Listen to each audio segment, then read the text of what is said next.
श्राद्ध. श्राद्ध का करावं, श्राद्ध म्हणजे नेमकं काय आणि या करण्यापाठीमागचा नेमका उद्देश काय. अनेक कीर्तन आपण ऐकली. कुणाचंही गंगापूजन असेल, वर्ष श्राद्ध असलं की आपल्या गावात कीर्तन होतं. परंतु नैमित्तिक कीर्तन असल्यामुळे सांगणं मला क्रमप्राप्त आहे. मनुष्य जन्माला आल्याच्या नंतर जे काही विधी सांगितले त्यापैकी हा एक विधीच आहे. अंत्यविधी असेल, 10वा असेल, 13वा असेल, गंगापूजन असेल आणि त्यानंतर येणारं हे वर्ष श्राद्ध असेल. हे विधी आपल्याला शास्त्राने करायला सांगितले. त्या पाठीमागे काही शास्त्रीय कारण आहे. शिकलेल्या मंडळींचा जरी या गोष्टीवर विश्वास नसेल तरीही केल्यानंतर आणि नाही केल्यानंतर त्याचा मागच्या माणसांच्या जीवनावर काय परिणाम होतो हे शास्त्राने आपल्याला सांगून ठेवलेले. नाही केलं तर मग मात्र निश्चित त्याचा तोटा माणसाच्या जीवनात झाल्याशिवाय राहत नाही. एखादा माणूस, एखादी व्यक्ती आपल्यातून निघून गेल्याच्या नंतर तिचं स्मरण म्हणून आपण वर्षातून 3 वेळा त्यांच्या नावाने पित्र जेवू घालतो. ज्या तिथीला ते गेले ती एक तिथी आहे. पितृपक्षातली एक तिथी आहे. अजून अक्षय तृतीया सगळ्यांना पाठ आहे. वर्षातून 3 वेळा तर आपण त्यांचं स्मरण करतोच. आणि त्यांच्या पाठीमागचा परिवार जर ह्या 3 वेळेला त्यांचं स्मरण करत नसेल तर महाराज म्हटले वरून ते आपल्याला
वंशी दुराचारी पुत्र झाला. काय करतात ते पितर आपल्याला शाप देतात आणि त्यांनी दिलेला शाप आपल्याला परवडत नाही. आणि मग ज्या काही घरामध्ये कटकटी चालू आहेत, भांडण चालू आहे, तंटे चालू आहे, सासू सुनाचं पटत नाही, मुलाचं बापाचं पटत नाही. माणसं म्हणतात देवाने आम्हाला सगळं भरपूर दिले पण घरात कशी शांती नाही. या गोष्टीला नेमकं काय कारण आहे तर या गोष्टीला पितरांचा शाप कारण. आणि म्हणून प्रत्येक मनुष्य जन्माला आल्याच्या नंतर 3 प्रकारचं कर्ज आहे त्याच्यावर. ऋण आहे, एक पितरांचं ऋण आहे, देवाचं ऋण आहे आणि ऋषी साधू संतांचं ऋण आहे. आणि कर्ज फेडल्याशिवाय जीवाची त्याच्यातून सुटकाच नाही. सगळ्यात पहिलं ऋण तर देवाचं आहे की ज्याने आपल्याला शरीर दिलं, जीव दिला, इंद्रिय, हात, पाय, कान सगळ्या गोष्टी दिल्या. देत असताना दान दिल्या. दान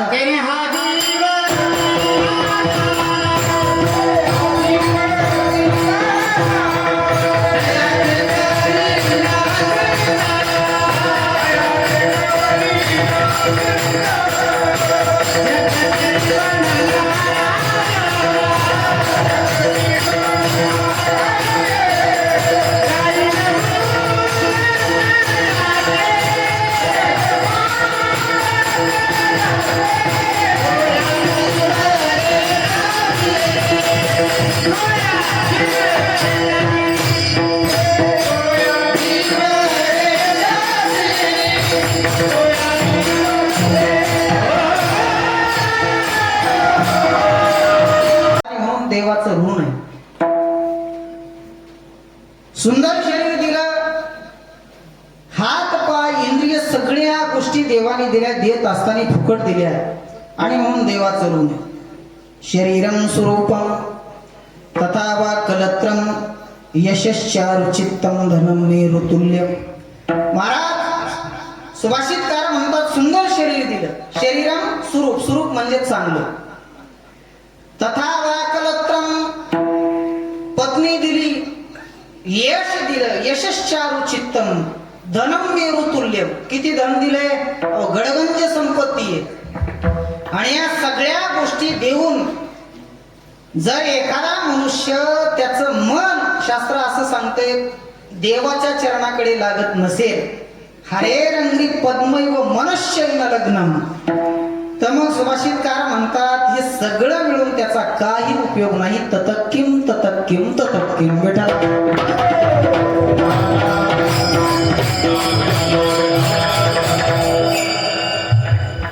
देवाचं ऋण आहे. काही काही ऋण मानायचं सोडून द्या, देवालाच मानत नाही. आहेत अशी मंडळी भरपूर.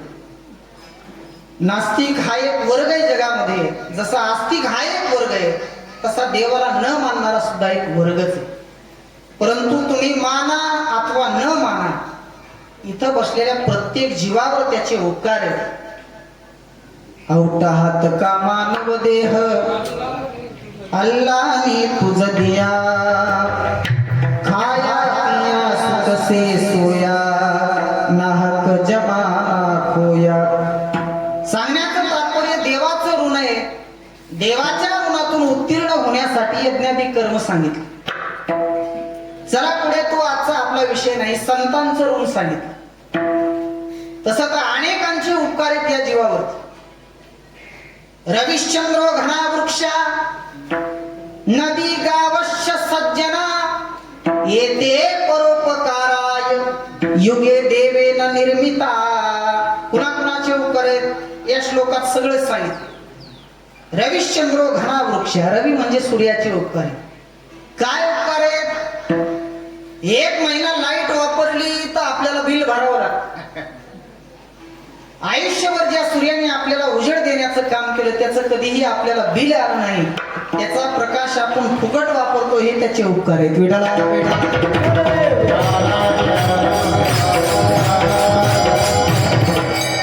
सूर्याचे उपकार आहेत, चंद्राचे उपकार आहेत. चंद्र आपल्याला शीतलता देण्याचं काम करतो.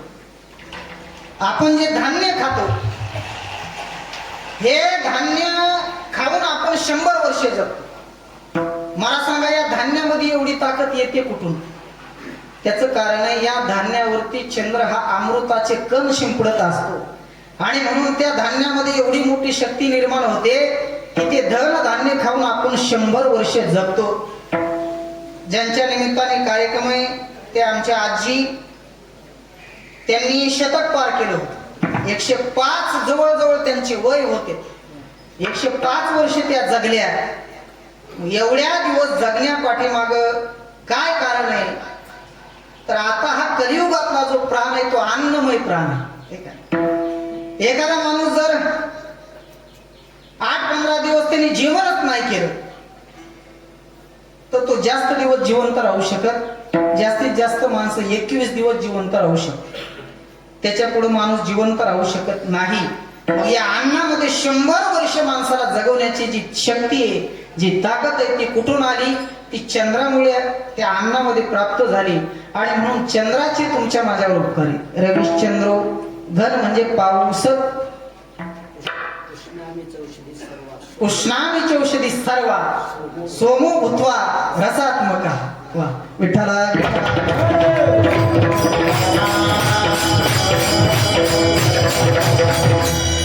सरांचा संस्कृतचा अभ्यास गाडा मला जास्त येत नाही.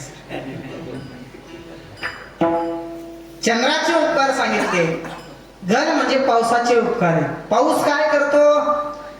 आपण सगळे शेतकरी, आता या वर्षी थोडा पाऊस कमी, आपण सगळेच चिंतित. अनेक हवामान तज्ञ सांगून सांगून थकले, पण कुणाला काय अंदाज लागा का? देवाने काही गोष्टी आपल्या हातात ठेवल्या, त्यातला हा निसर्ग सुद्धा त्याच्याच हातात. घर म्हणजे पावसाचे उपकार आहेत. रविचंद्रो घना वृक्षांचे उपकार आहेत. जो प्राणवायू आपण घेतो हा कुठून येतो? हा वृक्षांमधून आपल्याला मिळतो. किती किंमत आहे त्या श्वासाची. कोरोना काळात आपल्याला किंमत त्याची कळाली. नदीचे उपकार सांगितले. ही नदी आपल्या शेजारून वाहते, शिंदपणा नदी. काय करते ही नदी? त्या नदीच्या काठीवरती जेवढे काही घर आहेत, जेवढे गाव आहेत, जेवढे झाड आहेत, त्या सगळ्यांना पाणी पाजत पाजत ती नदी समुद्राला जाऊन मिळते. एवढंच करत नाही, ज्ञानोबा रायकर म्हणतात एखाद्या पापी माणसाने त्या नदीमध्ये स्नान केलं की ती नदी काय करते? त्या पापी माणसाचं पाप धुण्याचं काम करते. का पीडित पाप ताप पोखित तिरीचे पादक समुद्रात जाय आप. गंगा ही समुद्राला जाईपर्यंत अनेक जीवावर उपकार करत चालते. रविचंद्र घना वृक्षा नदी गावश्य सज्जना. गावश्य म्हणजे गाय, गायीचे उपकार आहेत. तसे शेवटी सुभाषितकारांनी सांगितले या जगावर सगळ्यात मोठे उपकार जर कोणाचे असतील, सज्जन नाम संतांचे. विठाला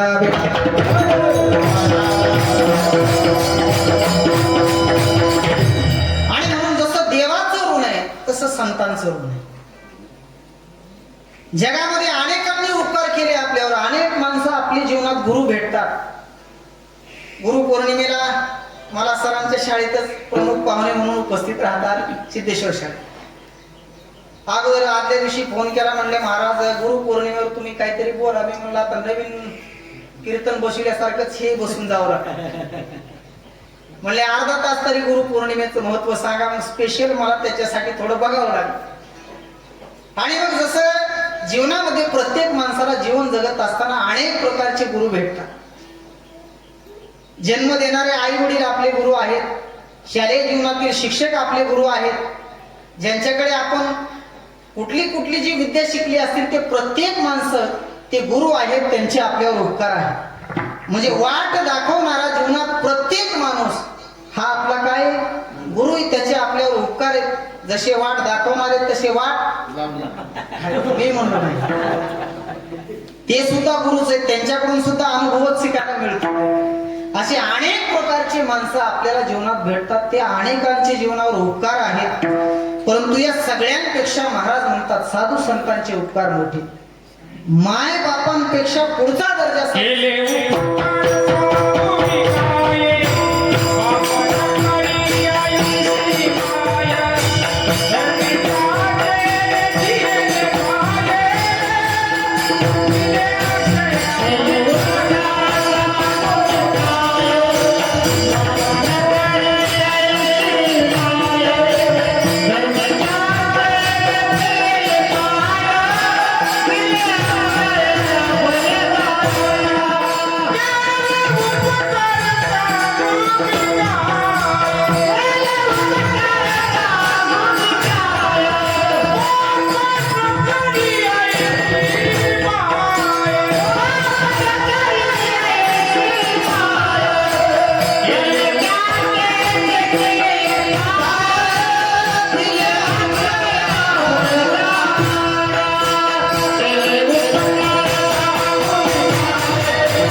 उपकार सांगू मी काय, बाप न करी ऐसी माय. जगामध्ये सगळ्यात मोठे उपकार संतांचे. आणि म्हणून संतांचं आपल्यावर ऋणच आहे. या ऋणातून उत्तीर्ण होण्यासाठी शास्त्राने नामसंकीर्तन ही साधना सांगितली. आई वडिलांचं ऋण मला महत्वाने सांगायचंय, कारण आजचा जो दिवस आहे प्रत्येक माणसावर आई वडिलांचं ऋण आहे. त्याला आपण पितृऋण असं शास्त्राने म्हटलेलं आहे. आणि या पितरांच्या ऋणातून उत्तीर्ण होण्यासाठीच खऱ्या अर्थाने आजचा हा कार्यक्रम. संतांच्या ऋणातून उत्तीर्ण होण्यासाठी नाम साधना सांगितली. देवाच्या ऋणातून उत्तीर्ण होण्यासाठी यज्ञाधिक कर्म सांगितले. आणि पितरांच्या ऋणातून उत्तीर्ण होण्यासाठी ज्याने दिला त्यासी द्यावा पिंडदान. उत्तीर्ण चरण धरुणी राही. त्यांच्या ऋणातून उत्तीर्ण होण्याचा सगळ्यात सोपा मार्ग जर कोणता असेल तर तो आजचा कार्यक्रम आहे. पितरांच्या निमित्ताने जे जे काही आपल्याला करता येते ते केलं की तसं तर महाराज म्हटले माय बापांच्या ऋणातून उत्तीर्ण होता येत नाही. ज्ञानोबराय म्हणतात तया सेवेशी कीर शरीरे लोणकीची सकळ तीर्थाची धुरे जी एका माता पितरे तया सेवेशी कीर शरीरे लोणकीची. कितीही सेवा केली तरी त्यांचं ऋण फेडू शकत नाही. पण त्यातली त्यात थोडे काही शास्त्रांनी पर्यायी मार्ग सांगितले आणि म्हणून आजचा हा जो प्रथम वर्ष श्राद्धाचा कार्यक्रम आहे कैलासवासी नीलाबाई यांना जाऊन आज बरोबर 1 वर्ष झालं. मृत्यू लोकाच्या नियमाप्रमाणे त्यांनी आपली इहलोकातली यात्रा गेल्या वर्षी म्हणजे वर्षभरापूर्वी संपवली. बघता बघता वर्षाचा कालावधी निघून गेला परंतु तरीही आपल्यातून गेलेली व्यक्ती इतक्या सहजासहजी माणसाला विसरता येत नाही. आणि म्हणून उद्धव सरांनी फोन केला महाराज याही वर्षी तुम्हाला सेवा करावी लागेल. मी तर सरांना म्हटलो मी येतो कार्यक्रमाला कुणाचं कीर्तन ठेवा. दरवर्षी वेगवेगळे वक्ते आणले तर नवीन नवीन ऐकायला मिळतं. म्हणजे पंढरनाथ भावनात तुम्ही म्हणता मग तुम्ही प्रत्येक वेळेला गायलाच येत असं नाही. सर म्हटले नाही तुम्हीच कीर्तन करा आणि त्या निमित्ताने उपस्थित झालो. नीलाबाई 100 वर्षाच्या पुढे त्यांना आयुष्य मिळालं ही एक देवाचीच कृपा आहे. सध्या कलियुगात एवढं आयुष्य शक्यतो कुणाला मिळणं अवघडच आहे. आमच्यासारख्याला तर अवघडच आहे. 50 गाठतात का नाही काय. तरीही देवाची कृपा त्यांच्यावर झाली. 100 वर्ष आयुष्य त्यांना जगायला मिळालं. जन्माला येणं आपल्या हातात नाही, जाणं आपल्या हातात नाही. आल्यानंतर जाणं मात्र फिक्स आहे, निश्चित आहे. येत नाही गुरु आले अवतार उपजला आपल्या मरणाचा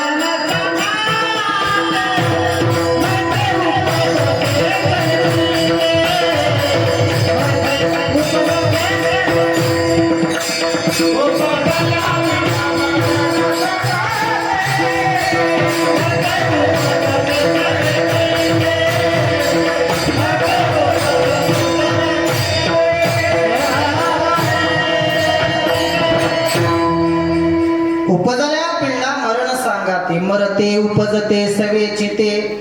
जन्म झाला की मरण आहे आणि मेला की पुन्हा जन्म. हे रहाट गाडग चालूच आहे. उपजेते नाशे आणि नाशिले ते पुनरपी दिसे. हे घटिका यंत्र जैसे परिभ्रमेगा. प्रत्येक जीवाची ही जाणे येण्याची जी प्रक्रिया आहे ती चालूच आहे. थांबवण्यासाठी काय केलं पाहिजे, काय केलं म्हणजे या दुःखातून माणसं सुटतील. जन्माला येणं हातात नाही, जाणं हातात नाही, पण इथं आल्यानंतर हे मधलं जे अंतर आहे ज्याला आपण जीवन म्हणतो ते जीवन नेमकं जगावं कसं आणि कसं जीवन जगल्यानंतर जीवनाचं कल्याण होणार आहे आणि कसं जगलं पाहिजे हे मात्र आपल्या हातात. जन्माला येणारा अनेक कारण शास्त्राने सांगितलं. मागच्या जन्मातली वासना पुढच्या जन्माला कारण, मागच्या जन्मातलं पाप पुढच्या जन्माला कारण.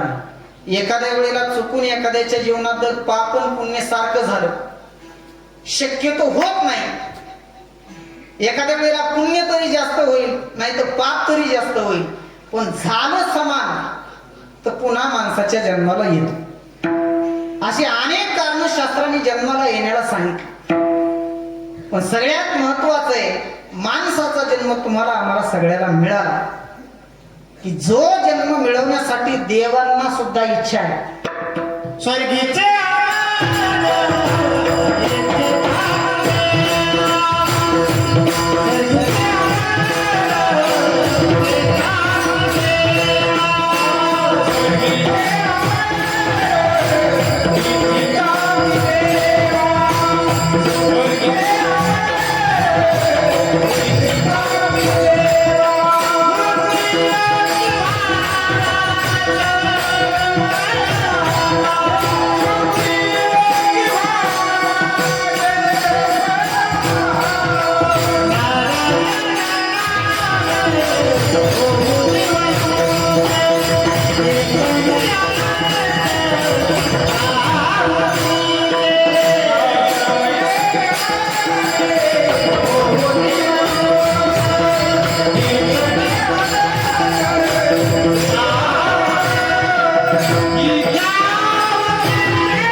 स्वर्गीचे अमर. तुम्ही मगापासून वजन मला वाटलं असं हे दिसायला बारीक त्यामुळे आमचं वजन आम्ही सगळे मित्र आहेत. हे काही काय पाहुणे म्हणते ह्यांच्यात काय आपलं जमतंय का नाही आम्हाला काय सगळे आम्ही एकाच काळात आळंदीला शिकलो. आता प्रत्येकाचा विषय हा वेगवेगळा आहे. कुणी वादनात तयार आहे, कुणी गाण्यात तयार आहे. ज्याच्या वाट्याला जे कर्म आले ते करायला.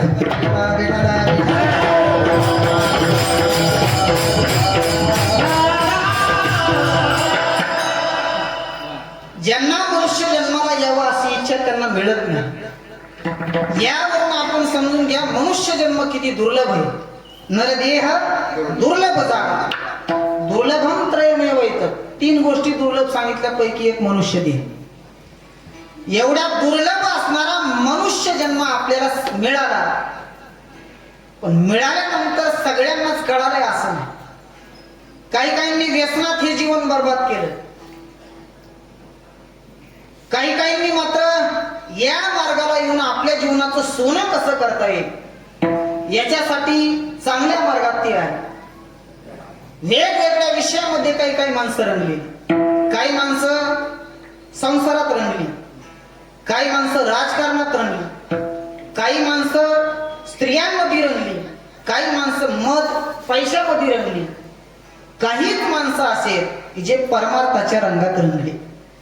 मग कोणत्या रंगात रंगल्यानंतर माणसाच्या जीवनाचं सोनं होतं. महाराज म्हटले रंगी रंगे रे श्रीरंगे काय भुलला सी पतंगे. या रंगात रंगलं, पांडुरंगात रंगलं, भक्ती रंगात रंगलं, मात्र जीवनाचं सोनं झाल्याशिवाय राहत नाही. म्हणून मनुष्य जन्माला आल्याच्या नंतर प्रत्येक माणसाचं जीवन कशाने शोभून दिसतं तर भक्तीने शोभून दिसतं.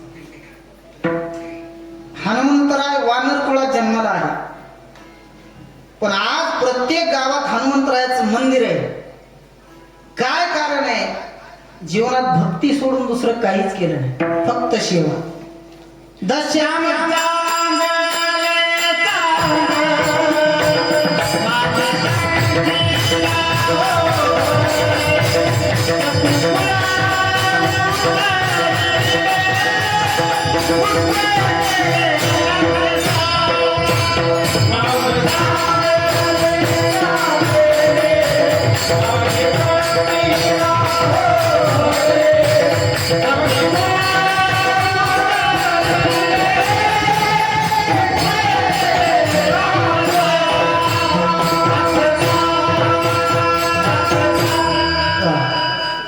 कपी कुळ उद्धरिले, मुक्त केले राक्षसा.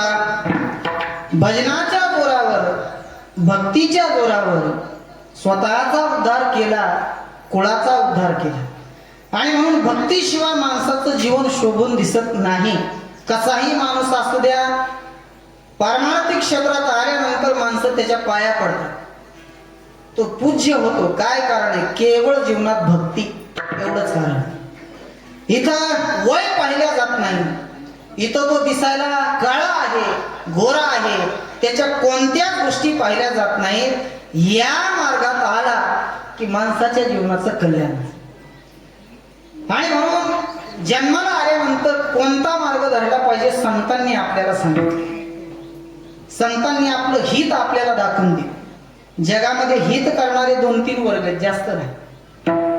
देवाला हित कळतंय, पण देव आपलं हित सांगत नाही. देवाला माहिती की समोरच्याने कसं वागल्यानंतर त्याच्या जीवनात काय परिणाम त्याचा होणार, पण देव सांगण्याचे कष्ट घेत नाही. का? देवाने तुम्हाला मला कर्म करण्याचं स्वातंत्र्य दिले. आणि म्हणून ही जी भूमी आहे, हिला कोणती भूमी म्हणतात? कर्मभूमी म्हणतात. कर्मभूमी ऐसा ठाव व्यवसाय व जाणावा. हिला कर्मभूमी. इथं प्रत्येकाला कर्म करावं लागतं, पण कोणतं कर्म केल्यानंतर जीवनाचं कल्याण आहे, कशाने माणसाचं हित होणार आहे, हे सांगणारा या जगात सगळ्यात महत्वाचा वर्ग जर कोणता असेल तर संतांचा.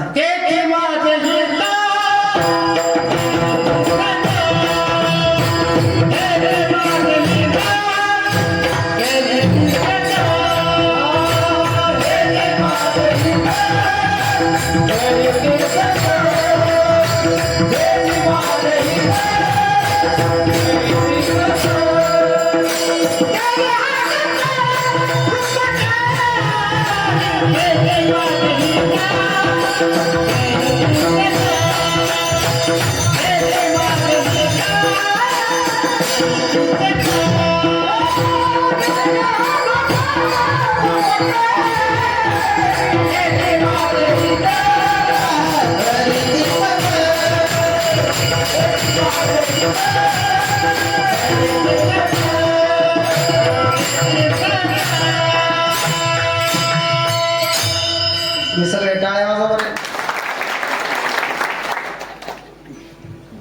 त्याची सकारात्मक बोलले महाराज. टाळ्या वाजवा म्हणजे एवढे ताण गेले ते माणसं, थोडा सन्मान केला तर अजून जरा ताणी देतात. घासा म्हणतो मी. एक दिवशी कार्यक्रम असं मला वाटत नाही बरं का उद्धव सर. आपल्या सप्त्यात सुद्धा ही सगळी मंडळी असतात. असं वाटायला मी सप्त्यातलंच कीर्तन करायला पहिला नव्हतं. म्हणजे असं मी प्रत्येक कीर्तनात नव्हतो, पण आज खरं म्हणायला तेची माझे हित सकारात्मक बोलले महाराज. या जगात संताशिवाय दुसरं हित करणारा वर्गच. मग कोण करतंय असं हित? महाराजांनी रूपकात्मक सांगितलं. जसं आई आपल्या मुलाचं हित चिंतिते. आई काय करते? आपल्या मुलाचं हित होण्यासाठी जे जे काही करता येईल, कितीही तिला त्रास झाला, कितीही कष्ट झाले, जीवनभर माय बाप कधी स्वतःसाठी जगत नाहीत, ते फक्त आपल्या लेकरा बाळांसाठी जगतात. एका आईचं आज पुण्यस्मरण आहे, वर्ष श्राद्ध आहे, आणि ते आईसाठी सुद्धा आजचा दिवस महत्वाचा आहे. कारण आजच्या दिवशी ती आईला दुसरा जन्म मिळणार. माणूस मेला आणि लगेच दुसऱ्या जन्माला गेला असं होत नाही. मेल्यानंतर त्याचा देहाचा प्रवास जरी थांबला तरी जीवाचा प्रवास चालूच आहे. आता देवा पुढे बसलेत म्हणून लय जास्त फोडून सांगत नाही. माझ्यापेक्षा गरुड पुराणाचा अभ्यास त्यांना जास्त आहे. पण 1 वर्ष या जीवाला पुढचा जन्म मिळण्यासाठी लागतो. आणि कोणता दिवस आहे तो? आजचा दिवस आहे की आज नीलाबाईंना नवीन जन्म मिळणार. कोणता मिळणार आहे आपल्याला माहित नाही, पण 1 वर्षापासून चालू झालेला जीवाचा प्रवास, सूक्ष्म शरीराने चालू झालेला प्रवास आज थांबणार. आणि आता या वेळेला यमाच्या दरबारात त्यांच्या मागच्या कर्माचा सगळा हिशोब होऊन त्यांना नेमका पुढचा कोणता जन्म द्यायचा आहे याचा निकालाचा दिवस म्हणजे आजचा दिवस. विडाला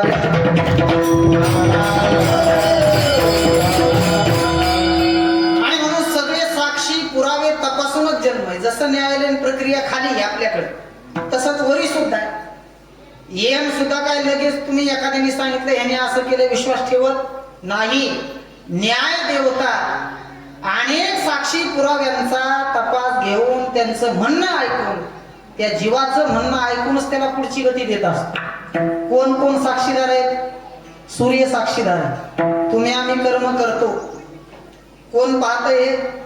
सूर्यनारायण. दिवसा केलं तर सूर्य पाहतो. एखाद्याने रात्री एखादं काम केलं, चंद्र पाहतो. बरं, कधी कधी चंद्र नसतो, सूर्य नसतो दिवस मावळायच्या वेळेत. मग कुणा साक्षी घ्यायची? बरं, ज्या पृथ्वीवर काम केलं तिला माहिती आहे ना. पृथ्वी मातेची साक्षी. असे अनेक साक्षीदारांच्या साक्ष घेऊन चित्रगुप्ताकडे आपलं सगळ्यांचा सातबारा लिहिलेला आहे. रात्री काय केले, दिवसा काय केले, कुणाच्या तुरीच्या शेंगावर पडल्या, कुणाचे बाटके उपटून आणले, रात्री उभ्या धानात कुठे ह्यानी जनावर, हे सगळं लिहिलेलं आहे. जरी माणसाच्या लपून जरी आपण काही गोष्टी केलेल्या असल्या तरी ही चित्रगुप्ताकडे आपल्या सगळ्यांची नोंद आहे. आणि या सगळ्या गोष्टींचा विचार करून आजच्या दिवशी जीवाला पुढचा जन्म मिळतो. आणि म्हणून ह्या गोष्टी का करायच्या? तर पुढचा जन्म मिळण्यासाठी ह्या गोष्टींचा फायदा त्यांना वरी होतो. माणसं म्हणतात मग मेल्यानंतर काय उपयोग आहे कीर्तन करून, एवढं मोठं गाव जीव घालून. अहो, कीर्तनातून, भजनातून, अन्नदानातून मिळालेलं जे पुण्य आहे, या पुण्याचा उपयोग त्या जीवाला वरी होतो. आणि त्या पुण्याच्या बळावर उत्तमाची गती, उत्तमाची गती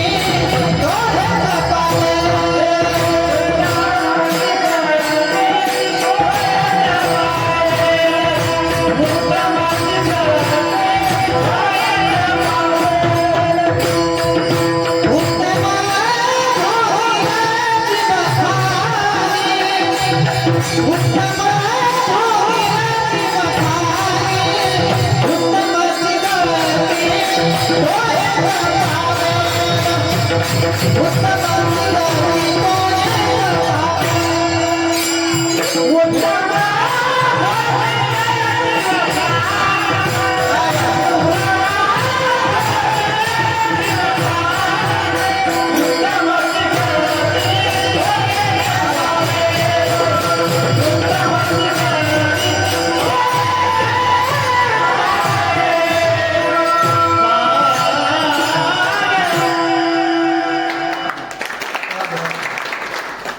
महेश दादा बरं वाटलं मला, माझ्या चालीवर वाजल्यात म्हणून बरं वाटलं. उत्तमची गती तो एक पावे. त्या गेलेल्या जीवाला चांगली गती मिळण्यासाठी या गोष्टींचा उपयोग होतो. आणि म्हणून साधू संतांनी सांगितले, काय करा बाबांनो, करा हरी भक्ती परलोकी येईल काम. काही काही माणसं म्हणतात मग एवढ्याला माळी घातल्या पाठ पासून काकड्यात ओरडायला लागलाय तरी संसारात तर काही मिळच लागणार. बाबा याचं फळ आता जरी नाही मिळालं तर निश्चित याचं फळ वरी गेल्यावर माणसाला मिळणारच आहे का नाही. आणि परमार्थात सगळ्यात मोठं फळ संसाराचं जेवढं काही नुकसान होईल हे खरं परमार्थाचं फळ आहे. इकडचं नुकसान झाल्याशिवाय तिकडं माणूस वळत नाही. दुख में सुमिरन सब करे, सुख में करे ना कोय. सुखामध्ये तर सगळे जसे त्याच्या मजेत आहेत, त्यांना देवाची आठवण होत. आणि म्हणून जीवनात ज्या वेळेला संकट येतात, म्हणून महाराज म्हटले, बाबा देव आमच्या घरी आला ओळखायचा कशावरून. देवाची ते खून आला ज्याचे आणि काय करतो त्याच्या पुढे चिरा संसाराशी. पहिला तर संसार कमी करतो भक्ताच्या जीवनातला, का पुन्हा याचं लक्ष संसारात गुंतवू नये म्हणून. आणि म्हणून इथं केलेली भक्ती जीवाला वरती कामाला येते. नीलाबाईंना जाऊन वर्ष झालं, त्यांच्या जीवनात त्यांनी जे काही चांगलं कर्म केलं असेल आणि त्या गेल्यानंतर वर्षभरात त्यांच्या परिवाराने जे काही चांगलं काम केलं असेल, या सगळ्यांचं पुण्य त्यांच्या पुढच्या गतीला कारणीभूत ठरतं. आणि म्हणून गेलेल्या माणसाच्या निमित्ताने भजन कीर्तन हे केलं पाहिजे. प्रभू रामचंद्र वनवासात गेल्यानंतर पाठीमागे दशरथ महाराज वारले. त्यांना तर माहीतही नव्हतं आपले वडील गेले. भरत भेटायला गेल्यानंतर जेव्हा त्यांना कळालं की आपले वडील आपल्याला सोडून गेले, प्रभू रामचंद्राने वनवासात त्यांच्या नावाने पिंडदान केलं. त्यांचे सगळे विधी वनवासात केले. प्रभू रामचंद्र काय सामान्य आहेत का. जगाचा मालक जर आपल्या बापाच्या निमित्ताने पिंडदान असेल, हे जे विधिशास्त्राने सांगितलेले करत असेल, तर तुम्ही आम्ही ते केलेच पाहिजे. शास्त्राने सांगितले, जिवंत माणसाची सेवा करणं मुलाचं काम आहे आणि मेल्यानंतर स्मरण करणं, या दोन गोष्टी पुत्राचं कर्तव्यच आहे. विठ्ठला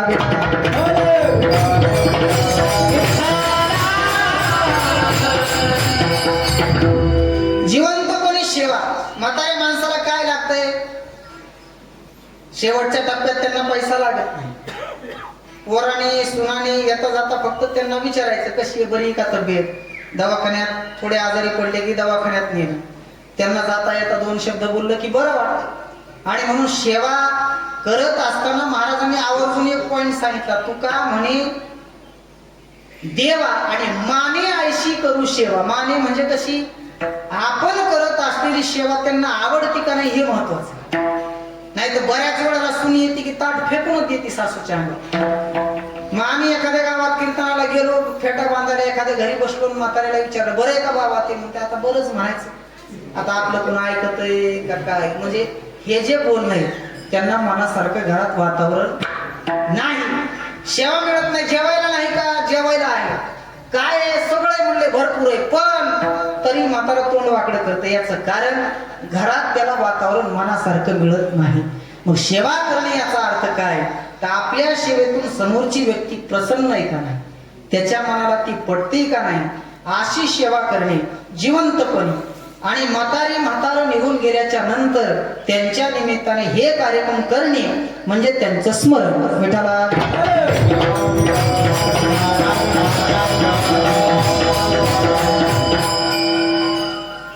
गेलेली एक आई आहे आणि म्हणून त्या आईने आपल्या परिवाराचं नेहमी हित चिंतवलेले किती मोठा हा परिवार आहे. उद्धव सरांनी मला सांगितलं तर माझ्या लक्षात राहिलं नाही एवढे माणसं आहेत त्यांच्या परिवार. मावस भाऊ 3, दुसरे मावस भाऊ 3, अजून चुलते 3. किती मोठा परिवार, त्यांचे मुलं. हा या सगळ्यांचं मूळ कोण आहे? ही आई. या छोट्याशा वटवृक्षाचं रोपट्याचं रूपांतर एवढ्या मोठ्या वटवृक्षामध्ये झाले आणि या वटवृक्ष करण्यामध्ये त्या आईचा सगळ्यात मोठा सहभाग आहे. आणि त्या आईने कधीही आपल्या मुलाचं अहित चिंतिलेलं नसतं. म्हणून साधू संतांनी तिचे उदाहरण दिली. तिला पहिला नंबर दिला मातृदेवो भव, नंतर पितृदेवो भव.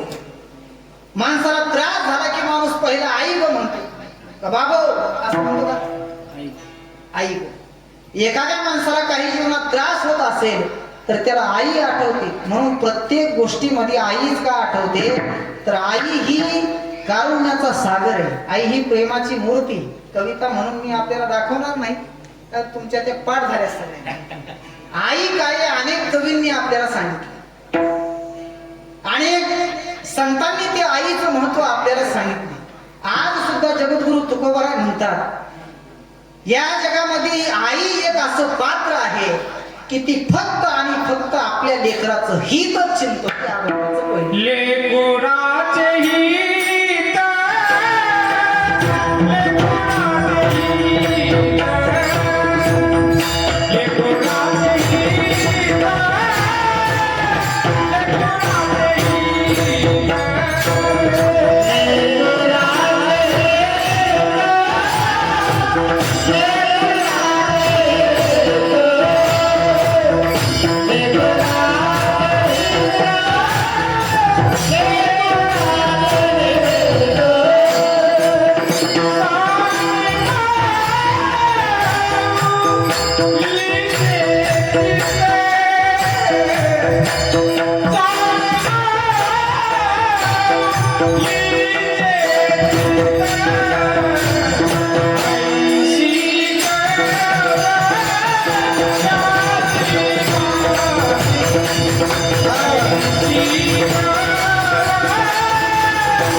अभंगाच्या पहिल्या चरणात जगद्गुरु तुकोबाराय म्हणतात, लेकुराचे हित जाणे किंवा वाहे माऊलीचे चित्त. आपल्या लेकराचं हित चिंतवते ती आई. अनेक दृष्टांत मला आईचे देता येते, वेळ आपली संपत आली, अगदी थोड्या वेळात सांगतो. प्रसिद्ध उदाहरण आहे त्या हिरकणीचं. सर, आपल्या मुलासाठी स्वतःचा जीव धोक्यात घालणारी ती आई. शिवाजी महाराजांच्या काळातलं उदाहरण, ती हिरकणी दूध घेऊन महाराजांच्या राजवाड्यावरती जायची. नियम होता, दिवस मावळल्याच्या नंतर गडाचा मेन दरवाजा बंद झाला की बाहेरच्याला मधी प्रवेश नाही आणि मधल्या माणसाला बाहेर जाता येत नव्हतं. काय करावं, दिवस मावळला, गडाचा दरवाजा बंद झाला, आपलं लहान बाळ घरी आहे, गडाच्या बाहेर पडणं तर शक्य नाही. जो रस्ता जाण्यासाठी आहे कड्यावरून आहे, कड्यावरून उतरलं तर आपला जीव जाऊ शकतो. पण ती हिरकणी स्वतःच्या जीवाची पर्वा न करता आपल्या बाळाकडे जाण्यासाठी त्या कड्यावरून उतरून त्या बाळाकडे गेली. त्या बाळाला स्तनपान केलं. त्या बाळापर्यंत जाऊच तर तिला माहित नव्हतं की मी किती अवघड रस्त्याने इथपर्यंत पोहोचले. ही गोष्ट शिवाजी महाराजांना दुसऱ्या दिवशी जेव्हा समजली, त्यावेळेला त्या हिरकणीला बोलवलं, सांगितलं, अरे ज्या रस्त्याने तू गेलीस त्या रस्त्याने जाणं शक्य नाही तरी तू गेलीस. बरं, तुला जाताना भीती वाटली नाही का? त्यावेळेला नेमकं तुझ्या चित्ताची अवस्था कशी होती? त्यावेळेला त्या हिरकणीने सांगितलं, महाराज मला माझा स्वतःचा जीव दिसत नव्हता. माझ्या लक्षात माझ्या डोळ्यापुढे एकच गोष्ट दिसत होती, ती म्हणजे माझं बाळ. माझं बाळ, मी जर सकाळपर्यंत घरी जर नसते गेले तर माझं बाळ या जगातून नाहीच झालं असतं, ते मेलं असतं, ते जिवंत राहिलं नसतं. आणि म्हणून काही करून माझ्या बाळाला दूध पाजण्यासाठी मला त्याच्यापर्यंत पोहोचणं गरजेचं होतं. आणि म्हणून त्याचा जीव वाचावा म्हणून मी माझ्या जीवाची पर्वा न करता या कड्यावरून मी खाली उतरले आणि छत्रपती शिवाजीराजांनी त्या स्त्रीचा, त्या हिरकणीचा सन्मान केला. सांगण्याचं तात्पर्य, माय आपल्या बाळाचा जीव वाचावा म्हणून स्वतःचा जीव धोक्यात घालणारी, तिचं नाव आहे आई. विठ्ठला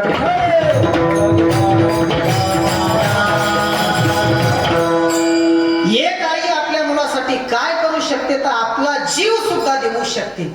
या जगात जीवापेक्षा प्रिय दुसरं काहीच नाही. महाराज म्हटले, प्रत्येक माणसाला जीव आवडतो. माणसं म्हणतात आमच्या हे आवडीचे ते आवडीचे, जोपर्यंत जीवावर बेतत नाही तोपर्यंत. एकदा माणसाला कळालं का हे आता आपला जीव घ्यायच्या मागे, ते माकडीनीचं प्रसिद्ध उदाहरण आहे. नाका तोंडात पाणी चाललं की त्याच्या डोक्यावर पाय देऊन माकडीने उभा राहते का? तिच्या पोटचं जरी ते पिल्लू असेल तरी जीवावर बेतलं की माणसं कोणाचा विचार करत नाही. फक्त आईच अशी आहे की आपल्या जीवाची पर्वा न करता आपल्या मुलाचं हित पाहते. म्हणून लेकुराचे हित जाणे माऊलीचे चित्त. किती प्रेम आहे! म्हटले ती प्रेमाची मूर्ती. प्रेम म्हणून या जगामध्ये मूर्तिमंत प्रेम म्हणून जर कोणाकडे पाहिला जात असेल तर ती आई आहे.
पांडुतींचा सोर आहे सर, त्याच्या टिपला चालायला आता बरे थोडं तुटक कार्यक्रम आहेत म्हणून. नाही तर एखादा कीर्तनकार जर पांढरी 3चा असला सप्त्यात चैत्र महिन्यात, त्याने जर गायकाला सांगितलं वादकांना 3चा सूर लावा की त्याला असं वाटतंय पप्पा उचलून घालू का काय. तरीही अगदी दुप्पट षडजात गाणं सोपं नाही. पण आता जशी त्याची निसर्गाने दिलेली ही देणगी आहे का नाही. आवाज काय गायनाची तयारी करता येईल पण आवाज तर नाही आणता येत, तो नैसर्गिक लागतो. आमचे सर या वयात सुद्धा ते संगीत शिकतात. मला त्यांचं आश्चर्य वाटतं. सरांचं बरेच मुलं त्यांच्याकडे तिथं क्लासला येतात आणि या वयात शिकण्याची जी जिज्ञासा आहे ती पाहून आता आम्ही त्यांच्यापेक्षा तरुण आहेत, पण तरी हे रियाज करणं होत नाही. शिक्षणाच्या आळंदीच्या काळातच केलं आहे. आता संसार पाठीमागे लागले तर अवघडच कार्यक्रम असो. अगदी गोड आवाज उमेश महाराज, म्हणजे संजय महाराज, कचरू महाराज, तिन्हीचा सारखाच आवाज आहे. म्हणून तुम्ही म्हणता असताना सारखं सारखं काय तरी म्हणाले वाटाळे आवाज. मला खरंच असं वाटायला की एखादी म्हातारी छानच्यावर वळवू विठ्ठला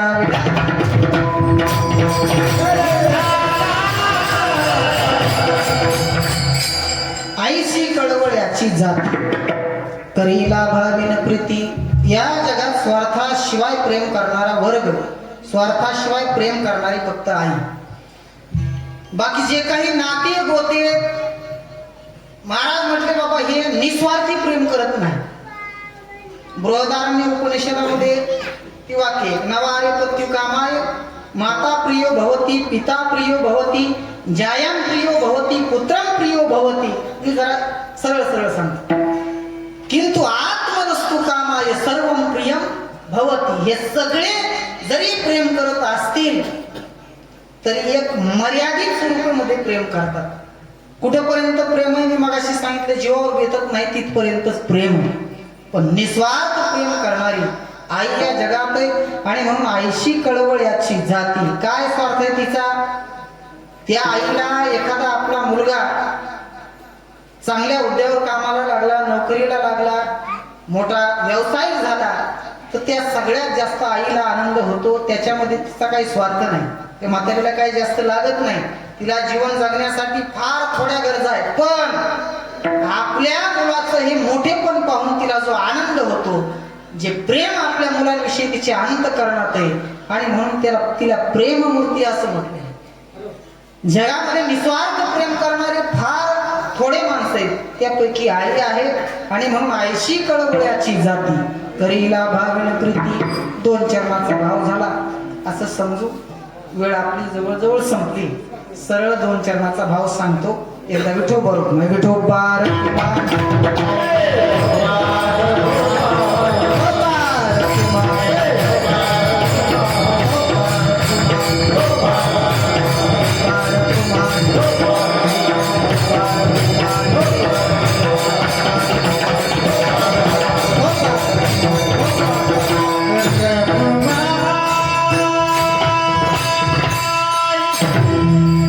ऐसी कळवळ्याची जाती करीला भाविन प्रीती. निस्वार्थ प्रेम करणारी ती आई काय काय करते आपल्या मुलासाठी. महाराज म्हटले बाबा 9 महिने 9 दिवस हे ओझ आपलं गर्भात वागवते. मोठी भावाने मोठी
धन्यवाद गुरुजी.